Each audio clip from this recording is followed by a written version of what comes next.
Happy holidays and welcome to the Shifting Focus podcast. My name is John Bunn and I am so excited about today's episode with Staci Brucks Photography.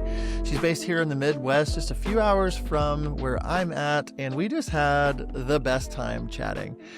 She has blown up on Instagram, over 100K followers there, and just is an action taker, somebody that you can just tell is putting in the work and is building momentum in her brand. I've been following her for a while and had to have her on the show. Sent her a message a few weeks back. We hopped on a phone call, and then now today we got to record together. And I think you're going to leave this episode feeling inspired and having action steps to help you with not only your social media, but just getting out there and getting momentum in your brand. Before we hop into today's episode, I want to mention our show sponsor for the day, Imagine. If you don't know, Imagine is a culling and editing service for photographers, and they do editing for your color grading on video for all the videographers out there. I've been using them exclusively to edit my photos, and they save me so much freaking time. It's crazy. I keep uploading photos. It keeps learning my style more and more. And when I bring my photos back into Lightroom, all the sliders are moved exactly where I need them. I make some minor adjustments, but I'm able to deliver galleries so much quicker. On the video side of things, I will get my little teasers together. I click one button, export them out, and then they color grade the film for me. Every single clip color graded to my liking with one click. I don't know how to explain it. It's so good. Check out the show notes for a free trial, as well as 1,500 free image edits. And I got a little fumbled there, but I think I got through it. That's all I have to say before we hop into this week's episode with Staci Brucks Photography. Welcome, Staci Brucks, to the Shifting Focus podcast. Say hello. Who are you? Introduce yourself. Hi, I'm Staci Brucks and live in good old Wichita, Kansas. Been shooting weddings for about 6.5 years, and that's pretty much when I bought my camera. So I kind of got thrown into it pretty quickly, but travel all around the place, locally, and also just, I would say, all over the world, but starting to venture off even more around the world. So that's pretty much me in a nutshell. Yeah. So 6.5 years ago, got started. What were you doing before? How'd you get into it? Yeah, I won't bore you too much with the backstory, but I worked at our medical center here in Kansas as an exercise physiologist in cardiac rehab. Did that for almost 5 years, went to school for it, 2 degrees, and randomly, when people ask, what was the aha moment of you getting into something? I really can't pinpoint exactly how and why I got into photography because I had zero background in it, no knowledge, learned how to shoot a camera on manual from YouTube and started taking pictures of my dog, and then boom, boom, boom, boom, boom. Will you take our family pictures? Will you do senior pictures? Will you show our wedding? And I'm just a go-getter. So I said, yes, yes, yes, yes, yes. And here we are. Gotcha. So self-taught after being kind of in corporate world, did you find yourself, like, before getting into the photo side of things, just kind of bored with the stuff you were doing beforehand, wanting something new? Or you seem like a person that wants to get out. So yes, what kind of was the final push for you to get into it? So I worked 3/12s. So honestly, grateful to say never worked a 9-to-5 job. I mean, now I work a lot more hours than that, but I loved working hard and then having my off time. But loved what I did. Whenever I went into a job, I'm always like, I just want to impact at least one person a day. That's just been my mentality and just helping people.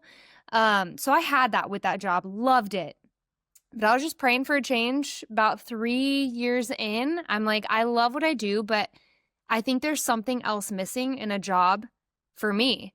But I didn't know what that was. And so I started having those conversations, here and there with my friends, and people would be like, well, what do you like? What are your hobbies? What are your interests? And I go, I don't know, exercise and anatomy. Like I didn't have that.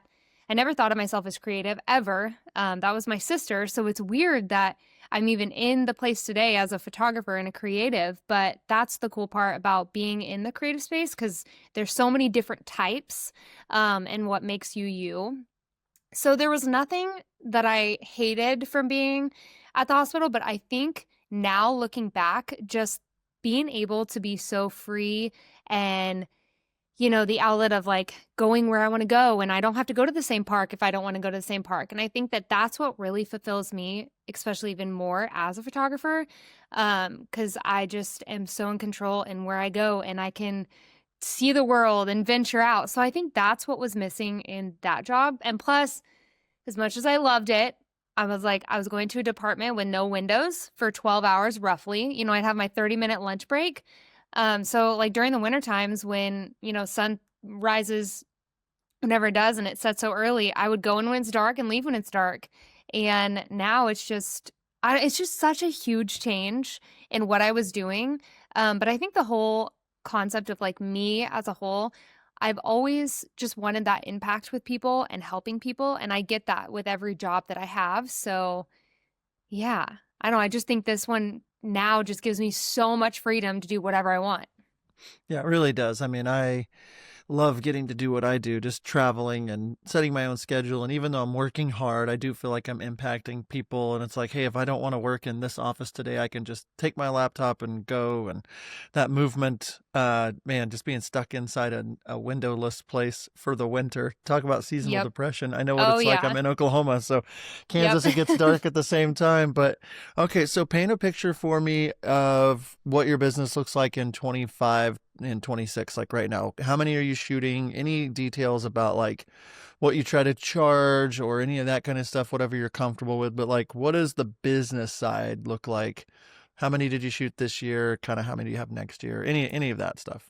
Yeah. So I feel like the past handful of years, I have kind of capped myself at 25, and that includes a couple second shooter gigs here and there throughout the year. But 25 is a comfortable spot for me. And usually after the year, I'll check in with myself kind of right about now. And I'm like, okay, was that too much? Was that too little? Can I take on more? And I just keep having the same feeling of 25 is my sweet spot. And, I did the associate route for a couple years, had some shooters underneath of me, did that and tried to like scale myself that way. But then I realized moving forward that the way I want to see my business is utilizing myself to my advantage. And so I loved the girls that I had associate shoot for me, but kind of told them this is the direction I want to go to. And so now I'm able to really increase my price and utilize myself to my advantage, then have people, when I'm available, they're like, oh my gosh, I want to book you because you're available. Because I only take 25 weddings a year. So I always say I'm gratefully able to be very picky about what I book now, and really fulfill myself in a way where I want to give my clients 110% of me and also fill myself up and my cup because, as a creative, we can get really drained all the time and doing this and that and this. But I feel like I'm really, really intentional about what I book and who I book, because I really want my clients to, it's a sort of like, I want you as much as you want me. And I think that that's where a great partnership in the weddings that I do book is just, yeah, where I'm at now. And I love it. So, and for my pricing, it really, I do things now in a way where when people inquire with me and I want to shoot their wedding and it's a good fit for both of us, then I open the door to be like, okay, what are you looking for with me? Are you wanting all day coverage? Because I love offering all day coverage to my couples, no matter if it's local or destination, because that allows me to be very present on the day and also be able to not rush them from A, B, and C. And when I try to explain that to my couples, they really go, okay, I love that. And because when you're working with a photographer, now everything is great and people do it differently.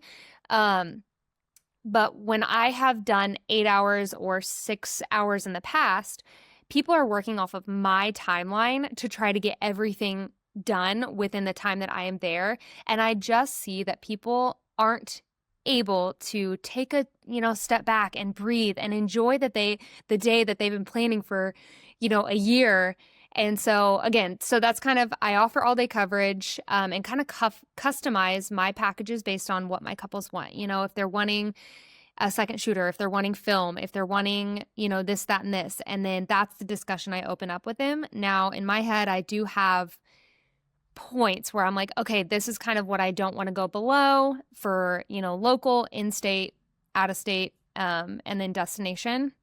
So that kind of varies, but roughly out of state, I try to stay at around 8K, and then out of country, 10K, and then kind of go from there. So Yeah, that's great. yeah. That's so cool. Okay, so you mentioned when you're working with couples or when you find couples that really fit hmm you, um, who is it that you really like feel like you connect with? Like if you were describing not necessarily like your ideal couple, but if you were describing attributes of people that you love working with, what comes to your mind? Or weddings, like what about a specific wedding for you is like, yep, green flag, yep, green flag. What would you, if you're writing out your list of the perfect wedding types of clients, what would that include? Well, I will say that I am able to relate to most people, out there. So I'm the kind of person where I can come in and kind of meet you where you're at with what kind of personality you are. And that's just, I'm very adaptive in a way where it's authentic to me. So I'm like, those couples that want a lot more hands-on, that need a lot more guidance with the day and posing and just feeling lost. I'm like, oh, I'm so stressed. I need a photographer that really knows what they're doing because I need that help. I'm able to be that photographer for them. But then I do have those couples where they're just, those natural moving couples that don't need a lot of guidance. I get a lot of those. So I feel like I'm kind of all over the map when it comes to the type of clients. Uh-huh. But for me and how I portray myself, especially on social media, and how much I post consistently, a lot of people see my personality type as being, very energetic, very outgoing, in that sort of way. So I do attract a lot of those clients that, need or maybe want the higher energy to their wedding day. And I can come in like a firecracker and I'm like, all right, let's do this. But then also those couples that are a little bit more reserved, I kind of lean into that though too. And I'm not going to overdo it and like be all up in your face. And so I kind of take a little bit more of the back seat, but also intentionally talk to them the way that they kind of want me to be. But again, Uh-huh. that's just, I would say I'm really good about reading people and the energy they kind of want from me. Yeah, I So, think but I I would think say it's important. Yeah. yeah, You would say what? I, Sorry, go ahead. I attract those clients that are like, we love your high energy. We love this. We love that. Because I'm just kind of like a go-getter in that way. And I'm like, let's have fun on your wedding day. It doesn't have to be, that stressful, or it doesn't have to be that crazy. It's just, it is what it is. And I try to give the best people, my clients, the best day of their life and lean into it that way.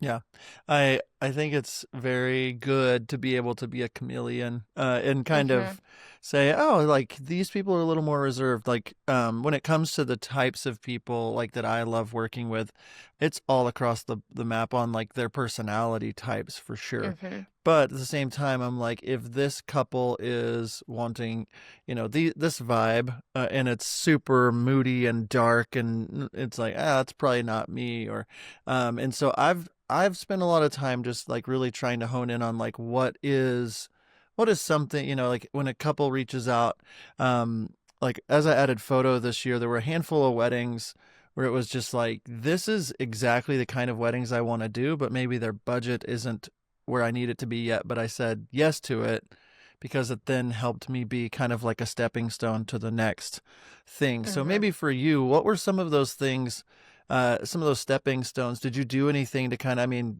to be charging 8 to 10K, doing what you're doing, being fully booked, traveling? I mean, that's most people's goal. So like, what were some of those stepping stones that like maybe you took a little bit of a risk or you said yes to something to getting you to where you're at today?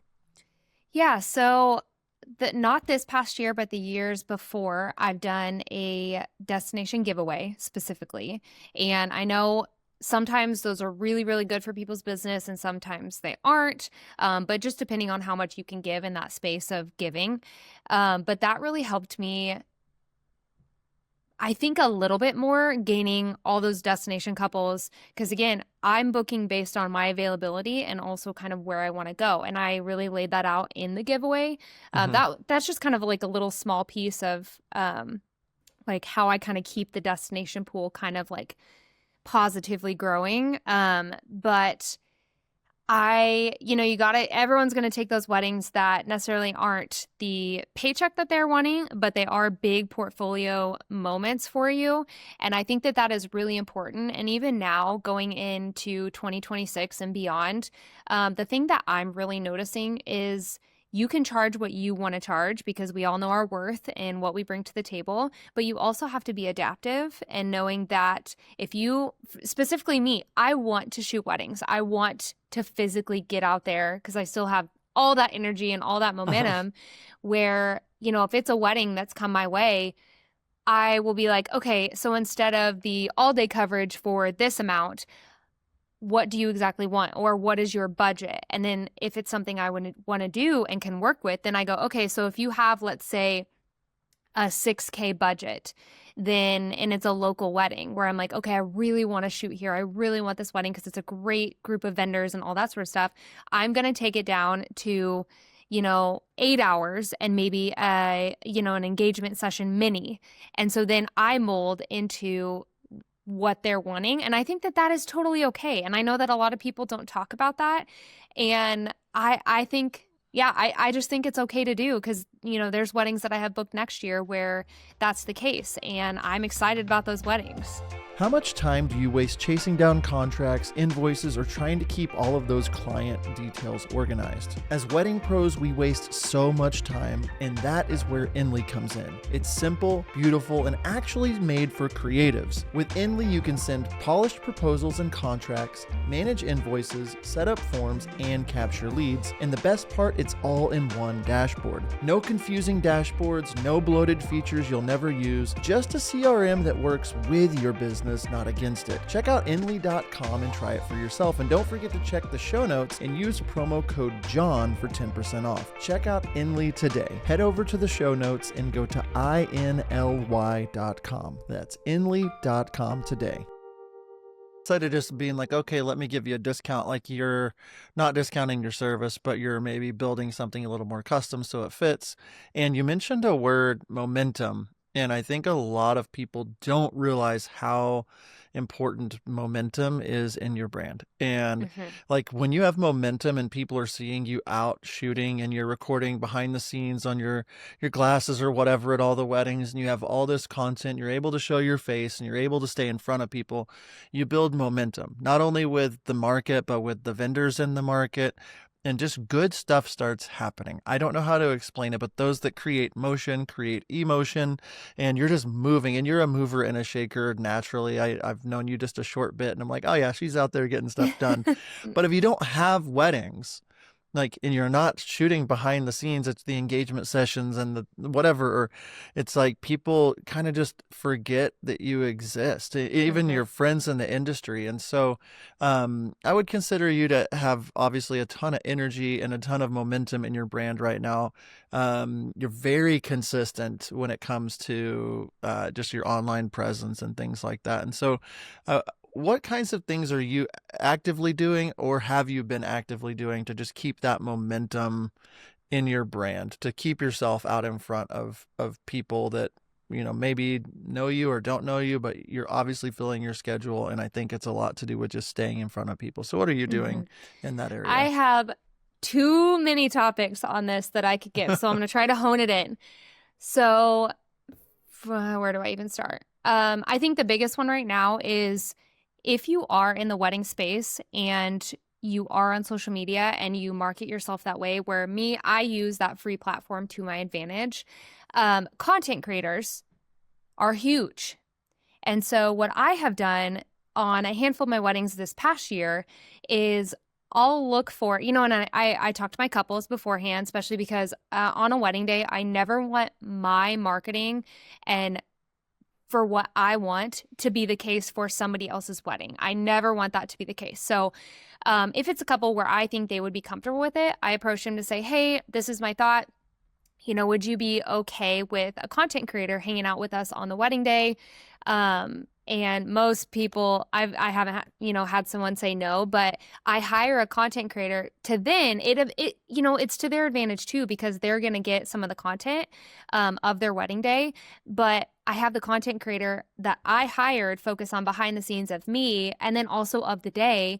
And then I'm able to be more present with just how the day is going. And then, I do on my phone, on my camera that I record behind the scenes, but it takes away all of that. And I have seen the power of behind the scenes videos of yourself shooting and doing your job work so well for your business. And this was me. I've been doing this for 5 years. And so I think that, recently, I would say the past couple years, people have started really leaning into it, being like, wow, people want to see you work. And, people that are scrolling on social media, you'll stop and be like, oh, this photographer shooting this, and like just watch the way that they're doing stuff, even if it is another vendor or a client.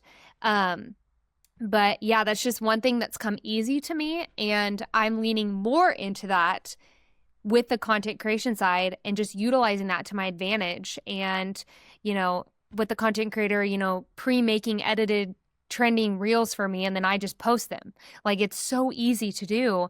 And that's the way I personally pour my money into marketing, is not necessarily running ads. And I know that, there's so many amazing things, but that is my way of putting money towards my business, because I'm actively doing stuff that's helping me grow. And, I have all that stuff too, where, content on content on content that I have for many, many months that I can recycle and use too. But that is probably the biggest one right now.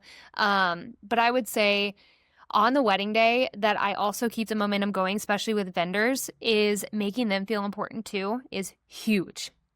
So again, with if I have a content creator, or even if I don't, and I'm able to take little iPhone clips of, the videographer working or the planner or someone, I'm like, hey, I have these, can I text these to you? And people go, what? Really? Okay. Thank you. That's awesome. So taking care of your team that you're working with is huge. And so, I always try to snap pictures of vendors on the wedding day. I send my gallery out like candy afterwards. And I'm like, I just don't even ask people if they want it. I just send it to them, find their email, or ask for their email and send it to them. And if I do have pictures, I just send those to them too. And I think that that's a really, really easy way to get in front of other vendors and people to stay in the forefront of their mind. And I just think that that's the easy thing that I do to kind of keep that momentum going.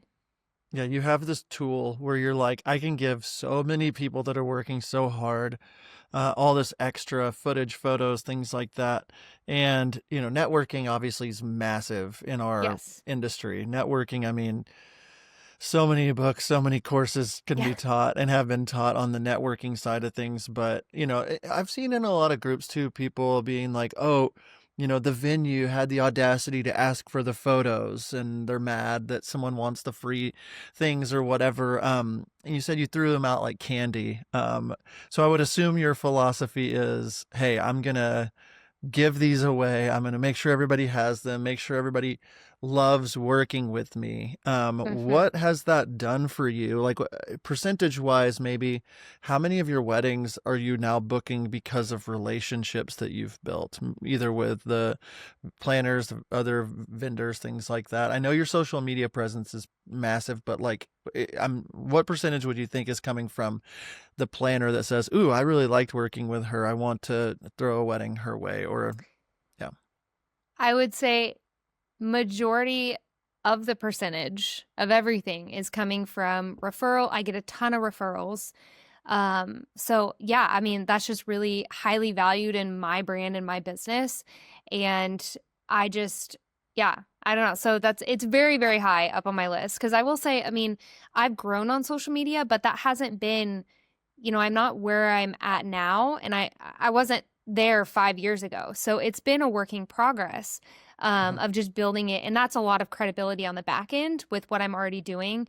And truly, I am just so proud of my work and what I do. So that's why I post so much, because I want people to see it because I'm proud of it. But yeah, I recently actually went through as many vendors as I could think of, because this was, again, just something small that you can do. But I went through and one afternoon, I took 3 hours or so and just went through and gave my vendor friends a Google review.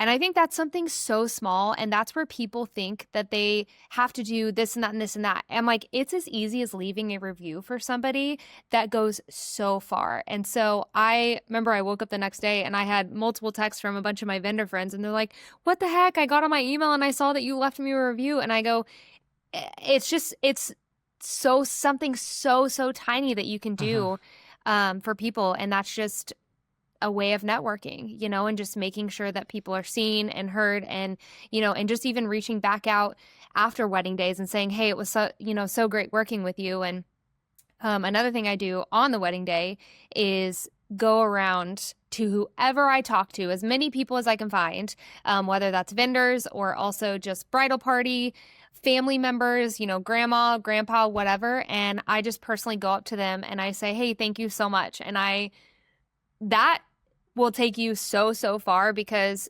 people just are like, bridesmaids. I've had bridesmaids that are like, what? You're thanking me? Like, are you kidding me? You're the one that worked all day. And I'm like, no, you were amazing. Like, I couldn't, you fluffed the dress so many times that I didn't have to bend down, and I appreciate you. And it's just those little things just move your business. And the amount of referrals I've gotten from weddings is massive. And also just, I don't know. I can go on and on and on, but those are just the small itty bitty things. And one time I had a grandma, I went up and I was like, Grandma, thank you so much for today. And she was like, what? I didn't do anything. And I was like, you were amazing though. Thank you. And she just laughed. And it's things like that. So yeah, that's incredible. Yeah, I think that people think there's some big strategy that you really need to do, and it's like, did you show up and look nice and serve people well and take really good photos and like just be a good person to be around? I can't tell you how many times at the end of a wedding, the couple or the family is like, you did such a good job today, or they're telling you how good of a job your photos are beautiful, or your video, you did this great job, and you're like, you haven't even seen anything that I've done yet. I could maybe not even recorded anything, but they already love the work before we even get to the edit. And then that obviously carries into the momentum that you have. And we're building these momentum machines. I just had one of my clients, I think it was a North Carolina wedding I did. She lives in Tampa, and she sent me a message and she was just like, hey, what are your chances you could make it to Tampa in February? I've got a friend, that's getting married and wants, I just talked her ear off, and it was just like, oh yeah, I can make that work. Like I can do that. And things like that happen because you've got more of this bigger plan for taking care of people, and it's not this, you're the hero, they need to all worship you, and like, I'm a big deal that I'm here, I have this many followers and I'm this person. Like, that has to check itself at the door. And so you're talking a lot about like the networking side and different things, and we could probably do an 8-hour episode. You've mentioned it, it's like, I think it's so cool that you're bringing content creator people around, and I have behind the scenes follow me at weddings and things, and I'm stealing that idea to hire like local content creators whenever I'm traveling. But you post very consistently, and I wanted to ask you just kind of the nuts and bolts of how you think about social media and how you execute on your social media. Because if you're listening, don't know Staci or haven't followed her, be sure I'll put it in the show notes. But over 100K on Instagram, 25K or so on TikTok. Like, numbers are just numbers, but like you post every day. You post something, you're in your feed, your photos, you've got to be paying attention to all these trends and all these different things, but it does feel like you. And you're mentioning earlier, like, yeah, these kinds of people inquire. Like, I've followed you for a while, and it's like, I feel like I know who you are before we chat. So kind of what is your mindset towards this free platform that we can use, and how do you make it work alongside life and 25 other weddings that you're shooting and editing? Oh, this question is always so big, but I just keep it, and I know it's cliche to say, but I keep it so simple, where the content that I have, sometimes if I don't know what to post, like I'll wake up and I'll scroll and I'm like, okay, that audio is cool. That catches my attention, and I'll find a video that pairs with it. And now with all the stuff that we have through like edits, the app through Instagram to make videos and everything, you can like beat match it through there, and it's so easy to do. Or you can cut out the silences. Like all this AI stuff too is making your job so much easier. So I just lean into what I have. But I also don't think about things so much where I psych myself out, where I go, oh, the caption isn't good enough, or oh my gosh, like this isn't perfect and I'm not going to post. And I know some people are more strategic in that way when they are posting or on social media, which I always say, I go, you can run your business however you want. And that's the most amazing part of what we do. Mhm. But I think for me, what works is being so simple and so authentic to me that I just put one brain cell into what I post and it works for me. So yeah, sometimes I'll stumble across a trend if it's, in front of me and I'm like, oh, I have a video that kind of matches that trend and I'll just do that. But that's how I think of things. I don't have anything pre-made to post. I've never scheduled posting, which is very wild for me to say because everyone's like, why you don't schedule? And I go, no, I just, being a business owner, I make sure to, like, I work very hard, but I also have a lot of time where I take care of myself every day. As in, I get up, I go to the gym the first thing in the morning, and then I come home and I start working roughly around, 12, 1 o'clock, whatever works for me that day. But I just have that time scheduled, put in to be like, okay, it's just important for me to stay consistent. So that's my mindset of the whole business aspect of using social media. So I don't have a strategy. I just keep it so simple. And I have so much, behind the scenes or Ray-Bans videos stockpiled where if I have nothing to post, I do always have something. And so Mhm. I just dig in my archives, and I feel like whenever we get into the winter months, I always start recycling a lot of content. So that's kind of where we're at now, where I have more time to sit and be like, okay, I didn't post a lot of these bridal portraits from that wedding. So I'll pull and I kind of post that way, and that's like carousel posting versus reels. But reels so I had kind of on that topic, I had someone tell me that my feed is my work and what I do, and then reels are like my personality. And because someone asked, they're like, why don't you keep your reels on your page? And I said, I don't know, I just like the way it looks. Like I like a very pretty feed, but reels, I'm like, I don't care. And Mhm. so I feel like I kind of lean into that, showcasing my personality on the side of authentically working and doing what I do best. And then my feed is all my work. Wedding filmmakers, do you know the feeling? You've got a mountain of footage and backlog that just won't quit. That's where Wanderlust Videos comes in. Their team can handle it all, from import to export, and my favorite part, they nail my style and color grading every single time. It's like having an extension of my own creative brain. Head to john-bun.com or check the show notes for 10% off your first order. Wanderlust Videos. Stop drowning in edits and let them take your films to the next level. That's a strategy to not have like you're not so wrapped up in it. I've never really scheduled posts. I might be like, hey, I'm going to make this morning while I'm waiting on my breakfast to cook, and Yep. I'll schedule it for a few hours from now when I know that it might get a little bit better interaction, or the person I'm tagging might see it quicker or something. But I think a lot of us do overthink it. And we romanticize our brands so much that we think that, oh, well, if I make this post and it doesn't go well, like Instagram's made it really easy. TikTok's made it really easy to just be like, just post and move on. And then in a day or two, like it doesn't matter. And what a great tool to be able to continually show yourself doing what you do. I have found that like showing myself getting the shot and then showing myself the shot, or showing the shot that you've gotten, the before and after, people love that payoff. People love seeing that. People book me because they're like, I saw how you were at that wedding.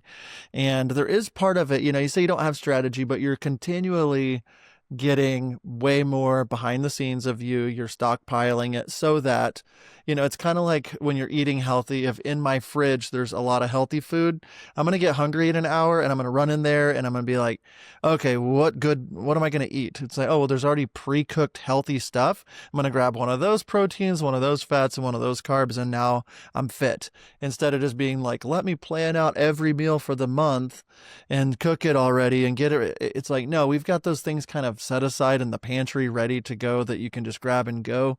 And then for me, and maybe you do this, I'd love to know kind of your difference. Like when I'm posting a wedding, when I get done with a wedding and I want something that's a carousel or something that's like really pretty in my feed, I'll use like the scroll app or something and make like the big post like a week after the wedding or the week of the wedding.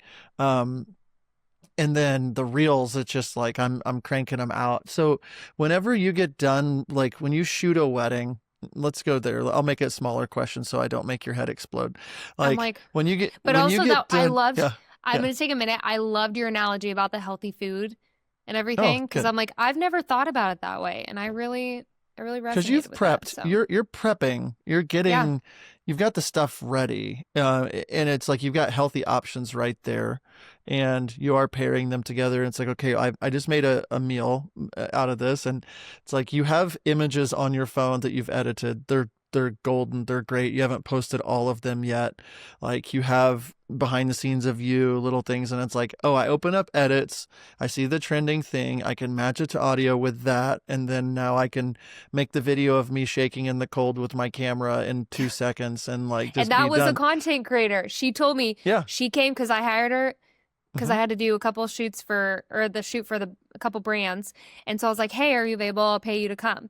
And she's like, yeah, absolutely. So she had pre-trends laid out. And all she does is she sends them to me prior. She's like, hey, this is kind of what I'm thinking. But in the moment she goes, I don't know what I'm doing and I don't know what the trend is, but she's like, okay, just shake with your camera. And I'm like, okay, is this good? Like she's just Hmm. iPhone videoing and then she does all the rest on the back end. So that's why also content creators are amazing. And because I had no Yeah. clue what she was doing, but that was great. Yes. And so, okay, back to the But thing. And yes. I like that. And I like that you like my analogy. That always makes me feel Mm-hmm. good as a people pleaser whenever people tell me they like something I said. So thanks. Okay. Yes. Whenever you get done with like a wedding, like you got home from the wedding, you've uploaded your cards or whatever. What does your turnaround process look like? How quickly are you getting them sneaks or things, and how are you posting those things? That's a simple Yeah. question for now. Well, I always say this, but I'm psycho fast at turnaround time for galleries, sessions, everything. Because we also live in a world of we want things instantly. Hmm. And I have been fast from the beginning. And I remember my husband told me at one point, he's like, hey, I know you got this session done in 24 hours, but you should hang on to it for maybe a day or two and then deliver. And I'm like, I could, but why? And I know some people may have that, strategy for themselves, but I was like, no, because I know that these people want it. Why would I make them wait another day, even though they don't know when they're going to get it? I just know how impatient I am when it comes to receiving things.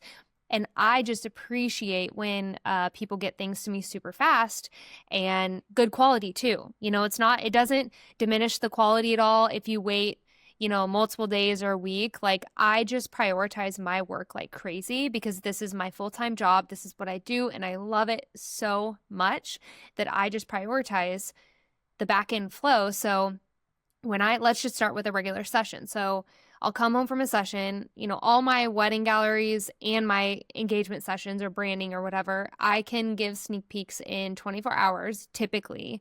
But sometimes when I do travel out of state for weddings, I'll have more of a cushion time, maybe like I say 72 hours, but typically it usually is 48 hours after a travel day. Or if I do have time in the airport to get stuff uploaded, I will do that. Like, yeah. Sometimes the night of the wedding, I'll go back to my hotel room and I was like, well, I'm just here by myself, so I might as well upload some photos and send them to him.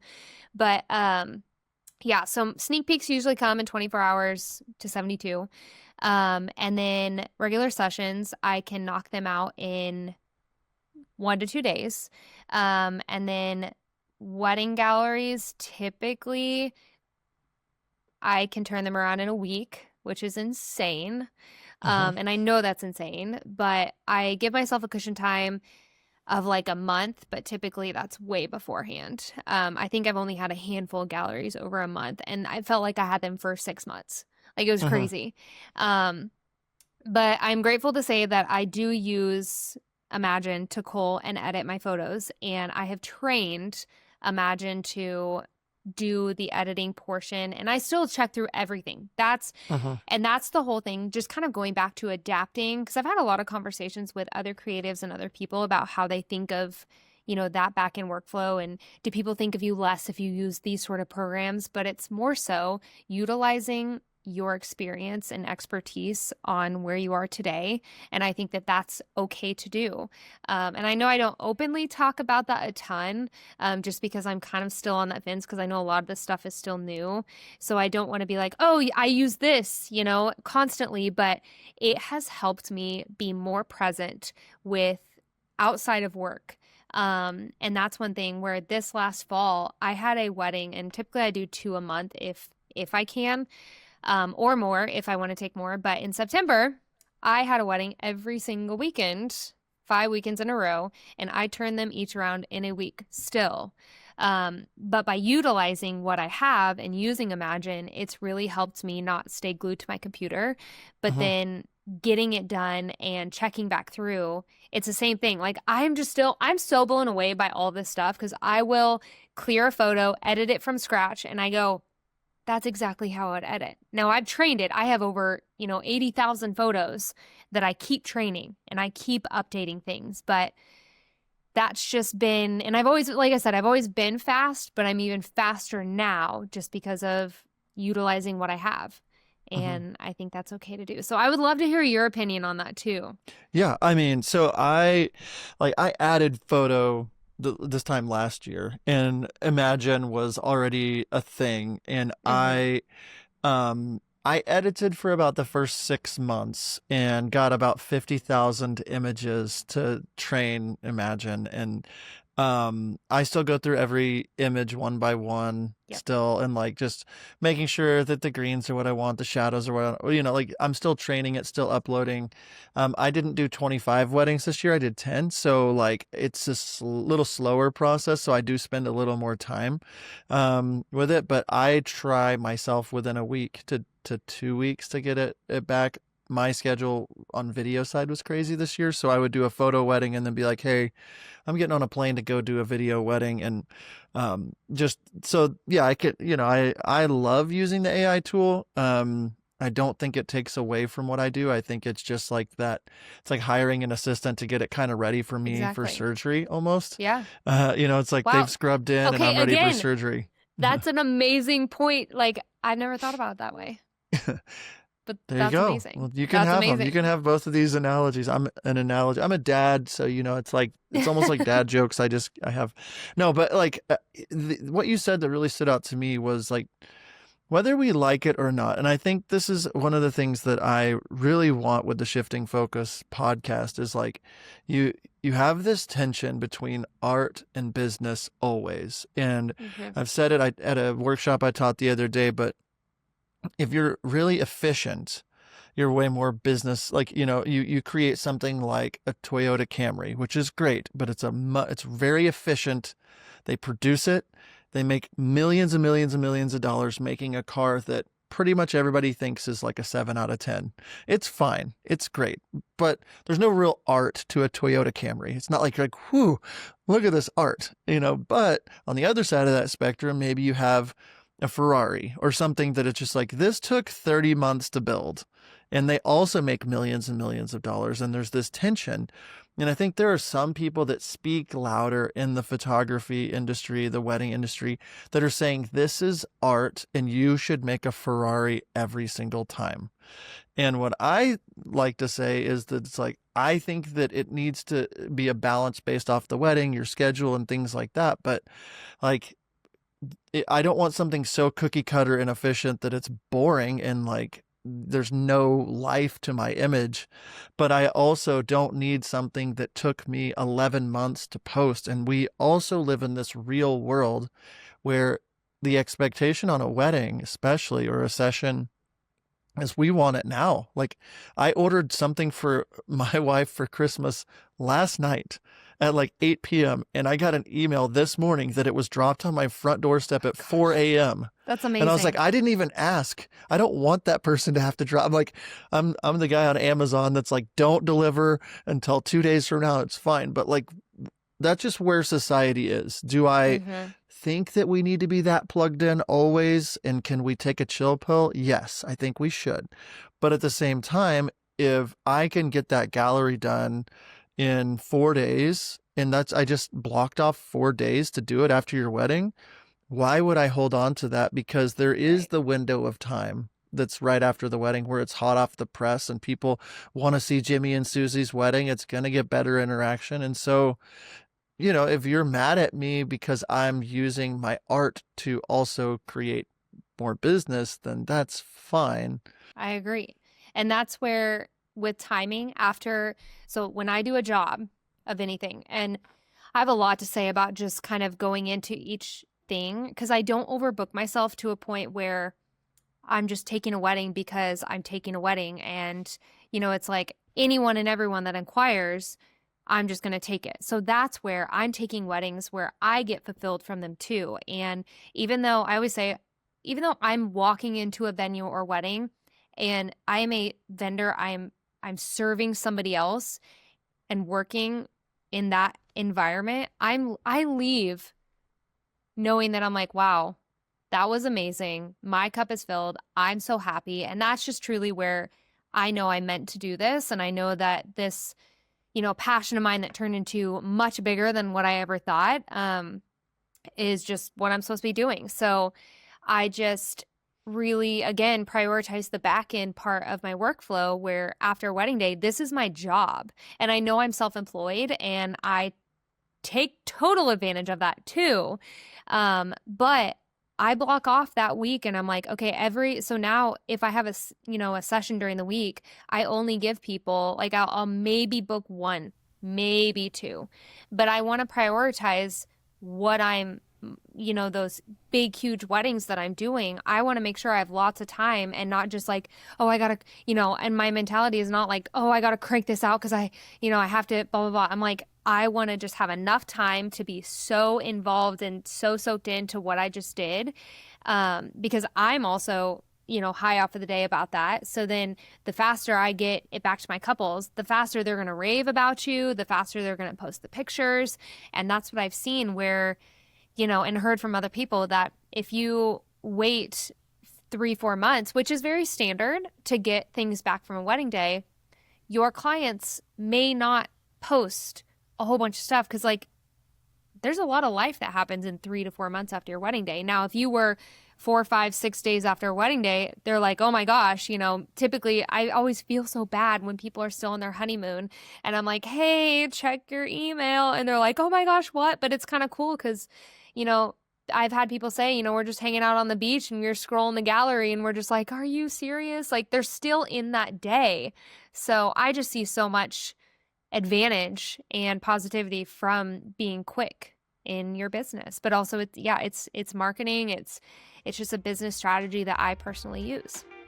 Have you ever nailed the perfect shot and then wasted hours searching for music that doesn't sound like it came from the bargain bin? I've been filming weddings for almost 20 years and that used to be me. For over a decade now, I've used MusicBed exclusively because the quality is just different. Real artists, real music. 70,000 plus curated songs designed for filmmakers. And now they've added MusicBed sounds. 150,000 plus premium sound effects from world-class sound designers, including Oscar-winning talent. Their AI search tools make it incredibly quick to find exactly what your edit needs. Filter by genre, mood, BPM, and even song key. It saves me hours every single week. If your couples are investing in luxury films, don't pair them with cheap-sounding audio. Hit the show notes below to get your free trial of MusicBed and start leveling up your films today. MusicBed, the soundtrack your films deserve.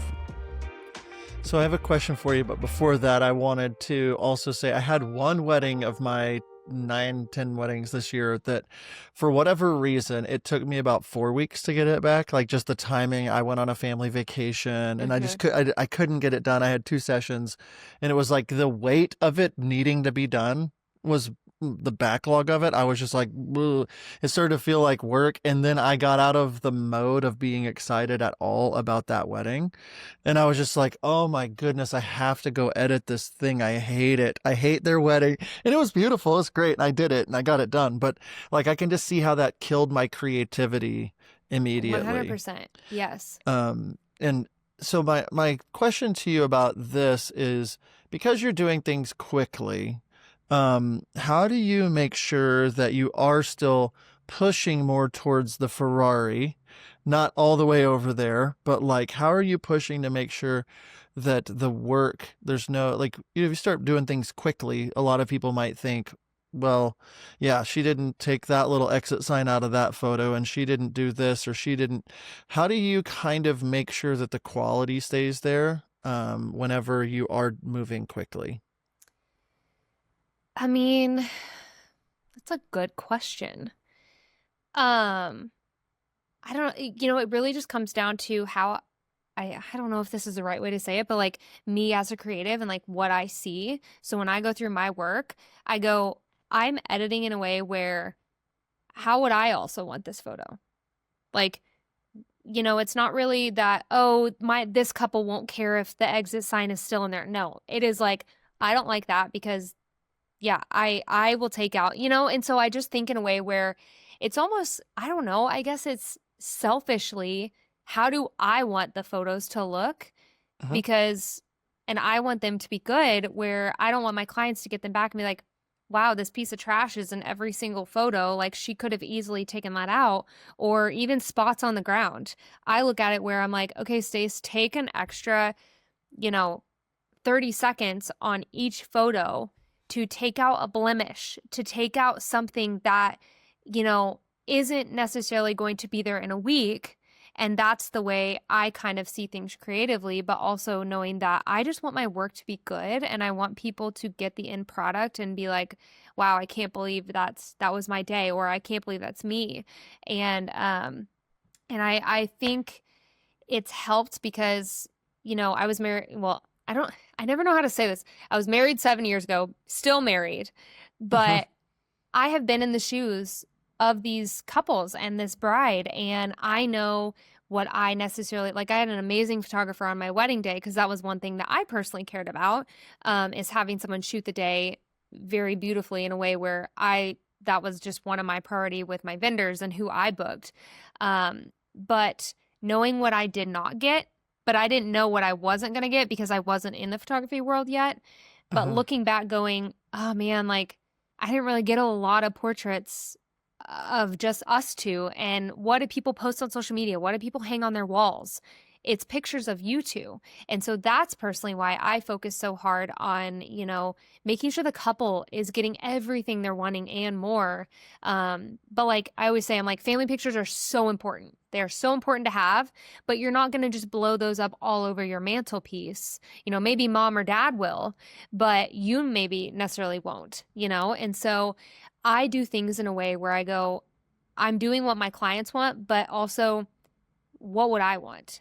And I Uh-huh. think that's where it's helped me, focus a lot more on details because I have no ring pictures from my day, not really, that doesn't really matter too much to certain people, but that's just what I do. And so I think that I've just kind of incorporated more things over time. And that's how I'm just able to put so much on my plate, because of, yeah, stuff that I didn't get. And I just try to go really above and beyond for all my couples.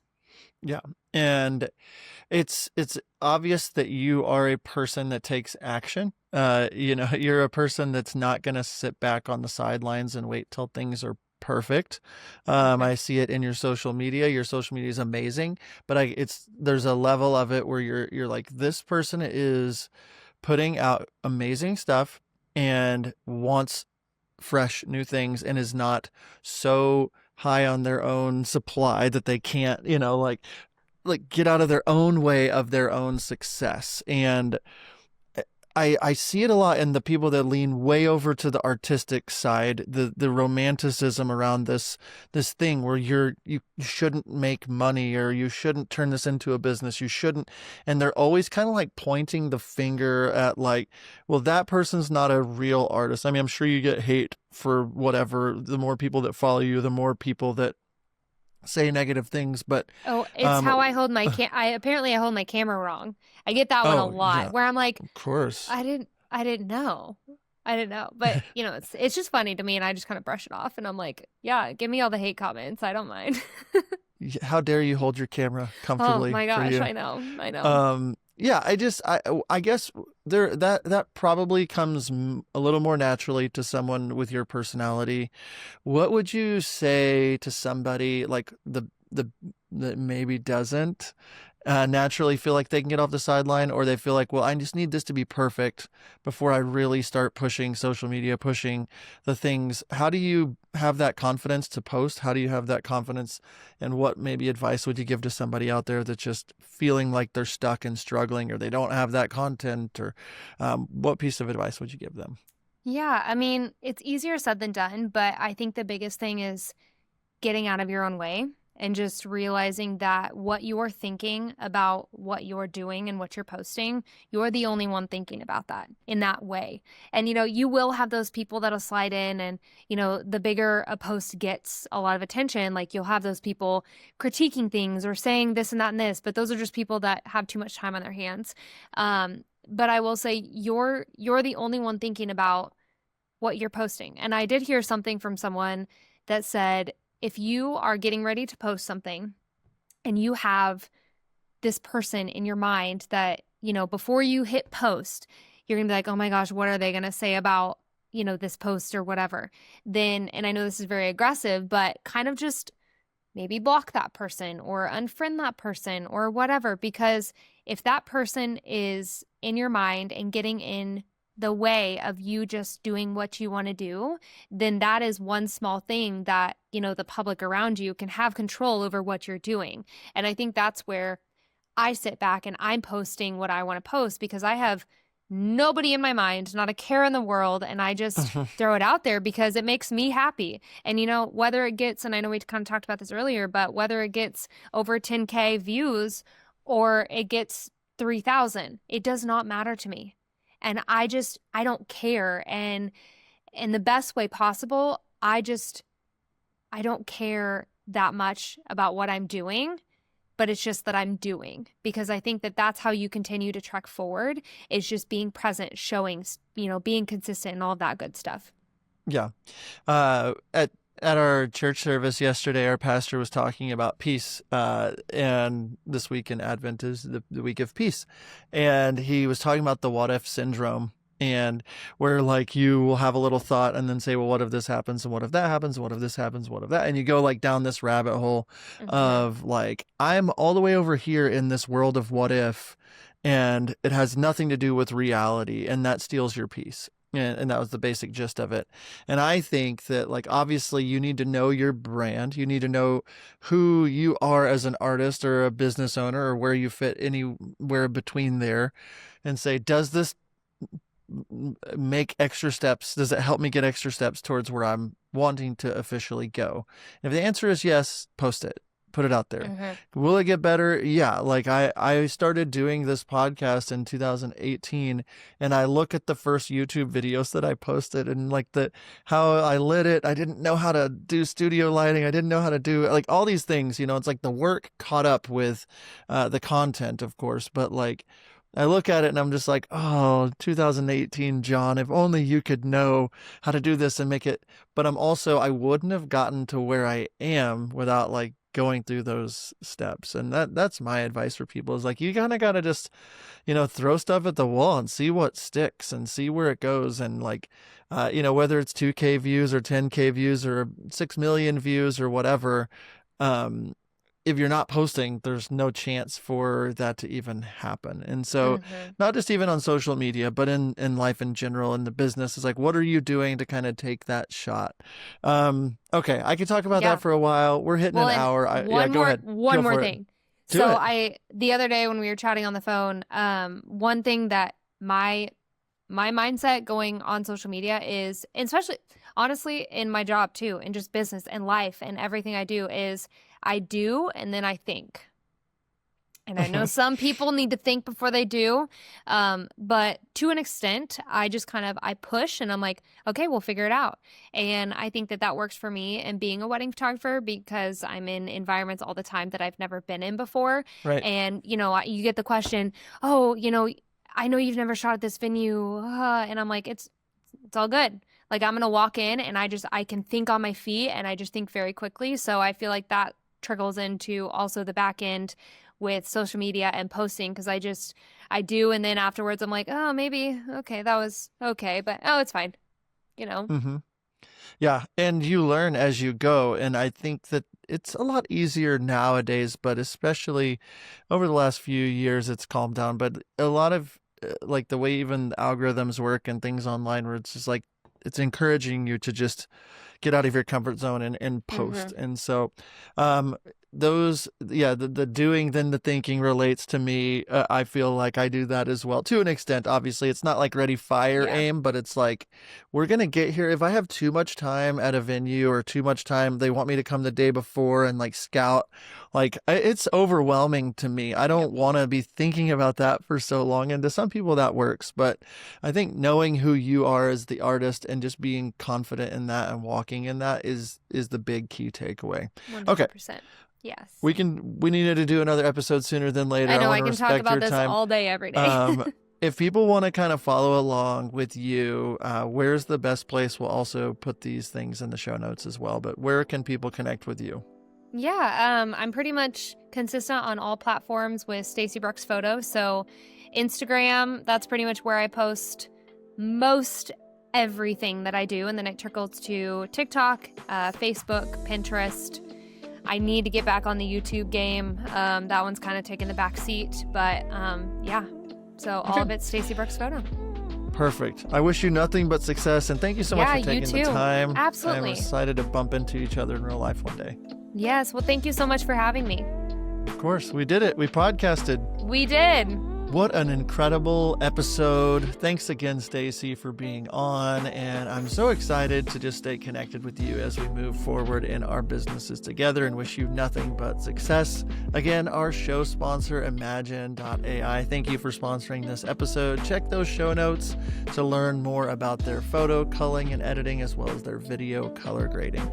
Before I head out today, I don't know if you've seen some of the little teases that I've been putting on the internet, but I am working on something super secret, and it will be announced soon. And this will be a small mentorship mastermind group that I'm going to be launching. Actually, now I'm looking into January. I just feel like it fit better. I've got a ton of you, 60 or 70 of you already on. 6, 7. I did it again. My kids are going to laugh at me. 6 or 7 times 10 of you already on the wait list. I'm trying to keep this smaller and digging into some content that I have not yet released that I think is going to revolutionize the wedding industry. I'm not kidding. I think it could be a book. I think I could turn it into a business book. It's so simple and relatable and going to help get you unstuck from the middle market. I'm going to show you exactly how to get out. If you feel plateaued in your business, if you feel like you just can't get there, you can't raise those prices, I want you to hit the top link in this week's episode right below the description there and get on my wait list to learn more about that as we put that out. So that's all the time I have today. Thanks for being here for this long episode. Merry Christmas, happy holidays, and we'll see you on the next one. You know how much I love shooting weddings, but you know what I don't love? Wasting hours culling and editing. That is why I use Imagine.ai. It's literally learned my style. It culls my photos, edits them, and even opens them in Lightroom with the sliders exactly where I'd want them. And now they're in beta for video color grading, which is an absolute game changer. Stop wasting time and get back to doing what you love. Check the show notes to grab 1,500 free edits today.